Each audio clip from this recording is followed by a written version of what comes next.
કાશ્મીર ખરાબ નથી, ત્યાંની સિક્યુરિટી નથી સારી. ઉપર મિની સ્વિટ્ઝરલેન્ડમાં એક ઓફિસર નહોતો, કોઈ જવાન નહોતું. જો ત્યાં કોઈ હોત ને તો આ નો થાત. કોઈ સિક્યુરિટી નહીં. આ બધું બની ગયું છે છતાં નીચે જે મિલિટરી હતા એ લોકોને ખબર જ નથી કે ઉપર શું થયું છે. અમે અમારા કોન્ટેક્ટથી ફોન કરીને જાણ કરીને પોલીસને એમ્બ્યુલન્સ બોલાવી ત્યારે મિલિટરી વાળાને ખબર પડી કે ઉપર આવું કઈ થયું છે. પાછા તો એમ કે ફરવા ઝુલેવા આવ્યા. મિલિટરી વાળાએ એક કીધું હતું કે તમે લોકો ફરવા શું કામ આવો છો? લોકોના ઘર બરબાદ કરી દીધા.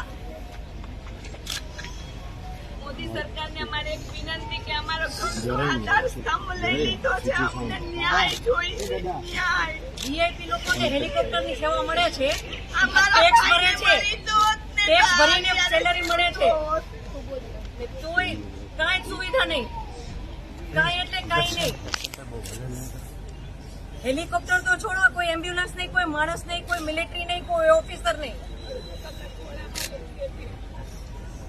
આતંકવાદી આટલી સામે આવીને ગોળી મારી દેશે તો આપણી સરકાર કરે છે શું?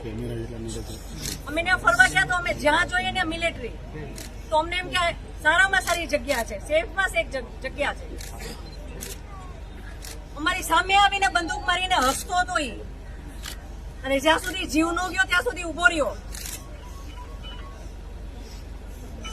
હિન્દુ ને મુસલમાનને અલગ કર્યા, મુસલમાનને કાંઈ ન કર્યું. જેટલા હિન્દુ પુરુષ હતા બધાને ગોળી મારી દીધી. બધાને અવડા છોકરા હતા. ઉભો ઉભો હસતો હતો, જ્યાં સુધી જીવ ન ગયો ત્યાં સુધી ઉભો ઉભો હસતો હતો. આ કેવી સરકાર છે આપણી? કાશ્મીરનું નામ બદનામ કરો છો.